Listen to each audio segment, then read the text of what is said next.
Yes, good day to my treasured friends. I am Rabina Shah once more on YouTube. Um, Here to put another video on tape uh, accordingly. Uh, in continuation, I wish to say that I met the elder mother of the Santa Rosa Carib community in 1977 at her home in Central Arima. This is the mission, the last mission that remained, of indigenous people in Trinidad and Tobago. I told her that I am from a Warao descendant from Siparia and so on, and where my family and ancestors lived throughout their natural lives. She welcomed me, and she asked me, if I could spend the night at her home and so on, which I did. And so we spoke most of the night, and coming out of our conversation, she spoke of a prophecy that says that one person from the north and another person from the south should liberate our people. And she asked me to speak to a young man by the name of Ricardo Barrett Hernandez, whom she handed over the mantle of carrying on the indigenous people's struggle on too. For at that time, the Santa Rosa mission was the only indigenous representatives that we had in Trinidad and Tobago recognized by the government, you see.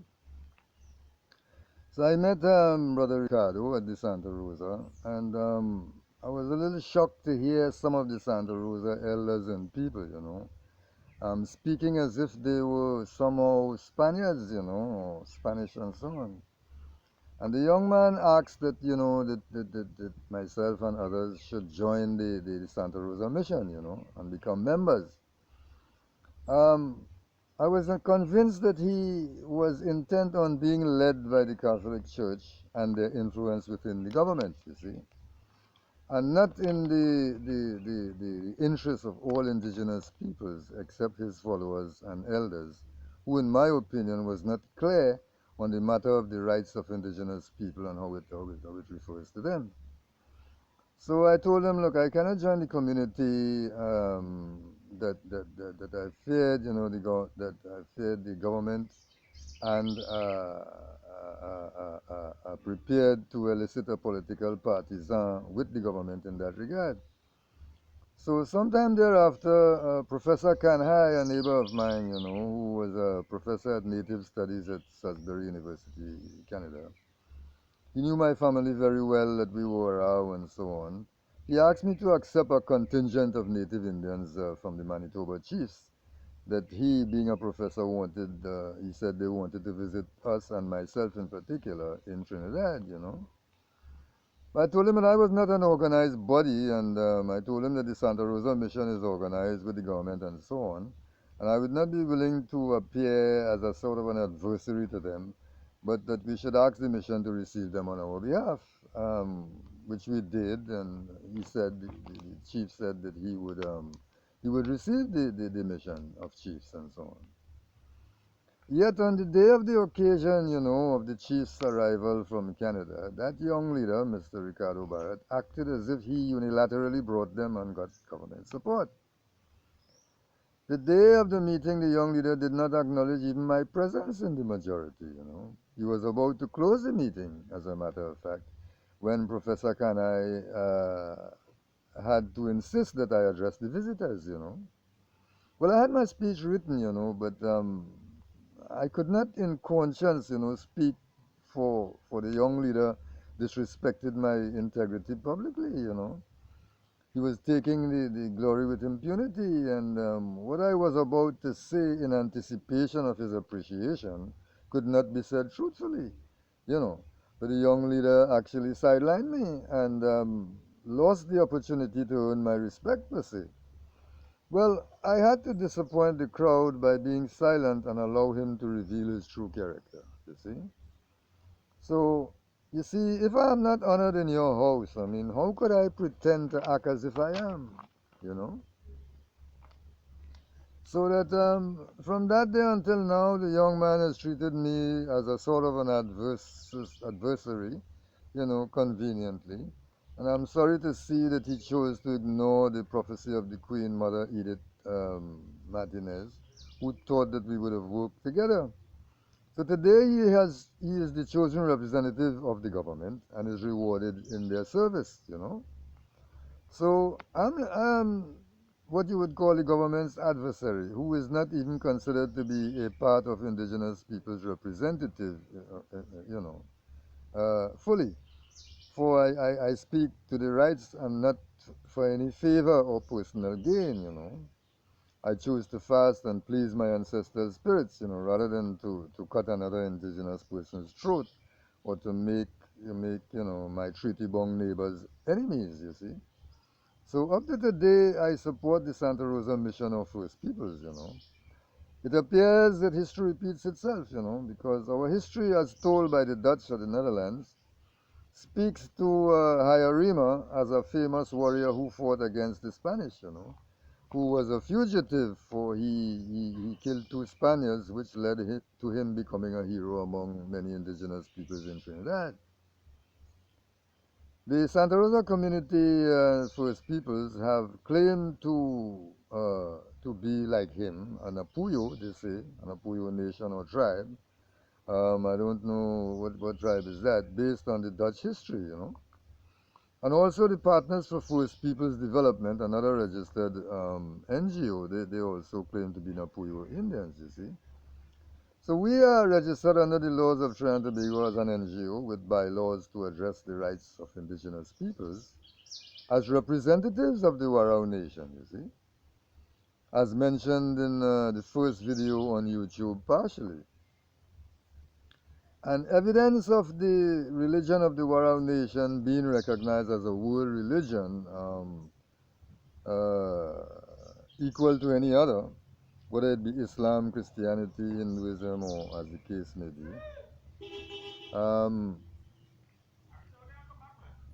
By the Harvard University Center for World Religions, they recognize, our religion as a world religion, right?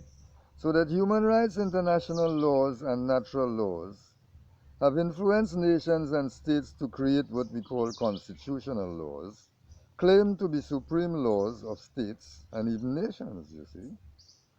One common law is acknowledged, and is the right to practice one's religion. In the Trinidad and Tobago Constitution, this rights fall under Section 4H under the Constitution, as it speaks to the religious rights of indigenous, of peoples generally. So the governments of Trinidad and Tobago proclaims that they, and they assent to well, they haven't assented, proclaim to these rights on the ground that they have granted Warao lands unto the Catholic Church, and the most of the lands, that is. And so to all other religions who have requested space and lands to erect their churches or to practice their religions have been granted such. The Catholic Church, who have convinced our peoples that our mother of the forest, which is Dawarani, was accepted as a Catholic saint, and she was actually renamed by the Catholic Church as La Divina Pastoria of the Separia RC Church. Every year after Easter, a special parade, publicly highlighting La Divina Pastora as probably the most famous saint to be honored by the Catholic Church in this manner in Trinidad and Tobago, you see. And all religions and so on go down there, and the Catholic Church make a lot of money in this way.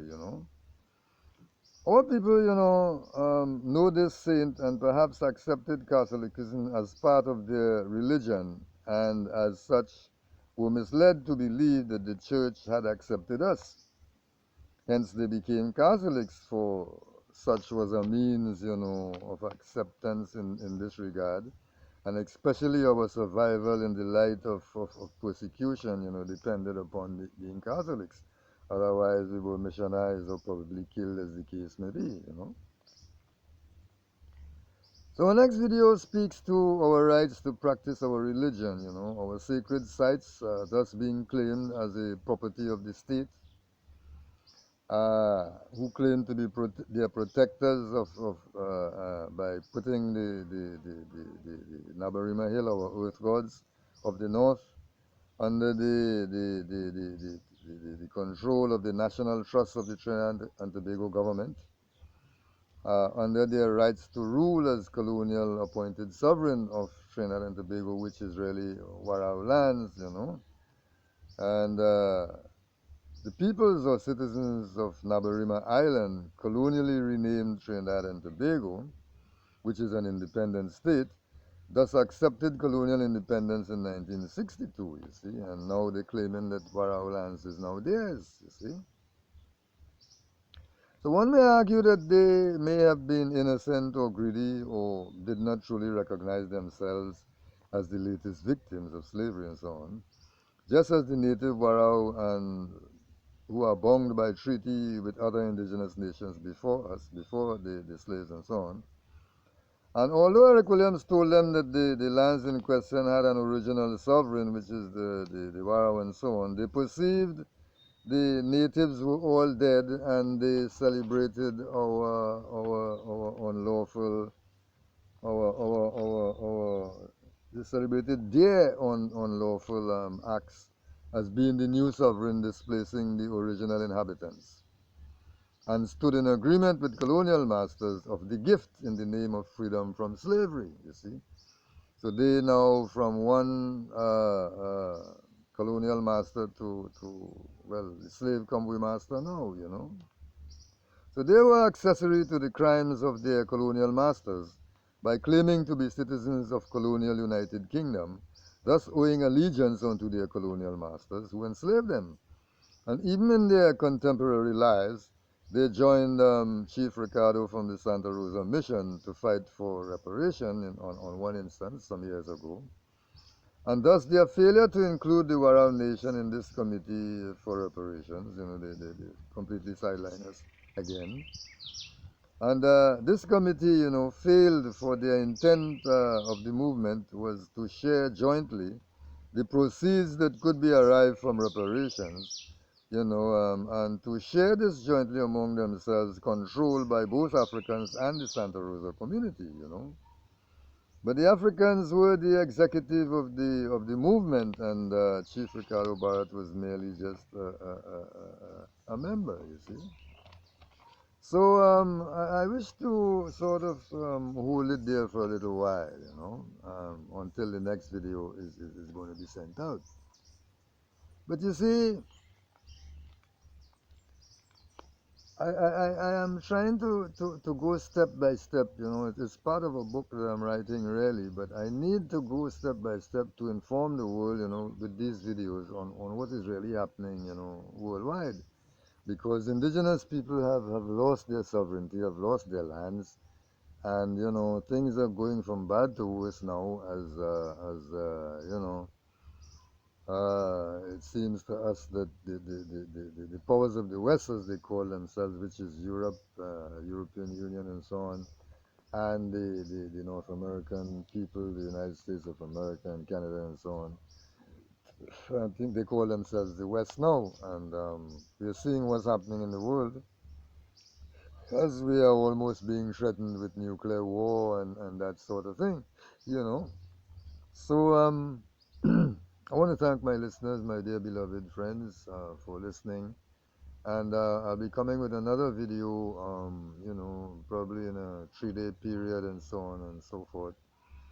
And I hope that, although it's part of the book, that the world, would follow this and understand what is happening in Trinidad and Tobago, who claims to be, this cosmopolitan country and where everybody every race have an equal place and all this sort of thing, but indigenous people don't.